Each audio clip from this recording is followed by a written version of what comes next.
ذكر رحمة ربك عبده زكريا إذ إذ نادى ربه نداء خفيا।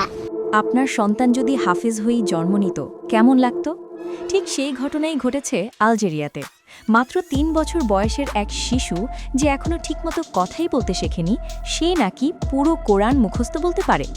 আলজেরিয়ার শিশু ইয়াহিয়াকে নিয়ে সামাজিক যোগাযোগ মাধ্যমে গত কয়েক বছর ধরেই চলছে এমনই এক বিস্ময়কর আলোচনা।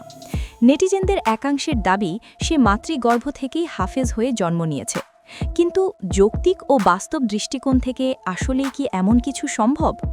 সামাজিক মাধ্যমের ভিডিওগুলোতে দেখা যায় ইয়াহিয়ার সামনে কেউ কোরআনের কোনো সূরার অংশবিশেষ পড়লে সে তার আধো আধো বুলিতে অবলীলায় পরের অংশটি মিলিয়ে দিচ্ছে।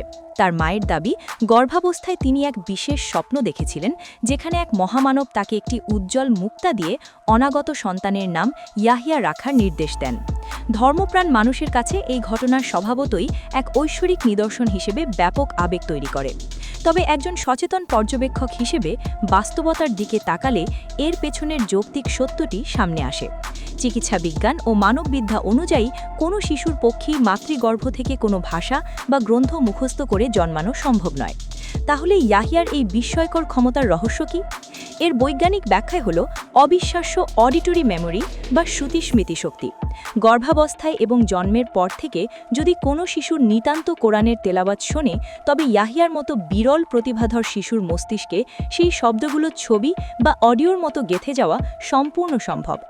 আন্তর্জাতিক বিভিন্ন ফ্যাক্ট চেকিং সংস্থা অনুসন্ধান করে জানিয়েছে যে এটিকে আক্ষরিক অর্থে জন্মগত অলৌকিকতা বা গায়েবী ঘটনা বলাটা অতিরঞ্জন, বরং এটি শিশুটির পারিপার্শ্বিক পরিবেশ এবং তার ফটোগ্রাফিক মেমোরির এক অসাধারণ ফল।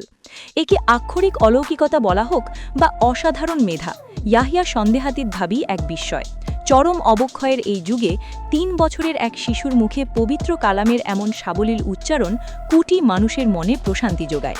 অন্ধ আবেগে একে জন্মগত হাফেজ না দিলেও শিশু ইয়াহিয়ার এই বিরল প্রতিভা মানব মস্তিষ্কের অসীম ক্ষমতা এবং কোরআনের প্রতি গভীর অনুরাগের এক চমৎকার ও বিশ্বাসযোগ্য দৃষ্টান্ত। Sheikh Zubaida, news desk.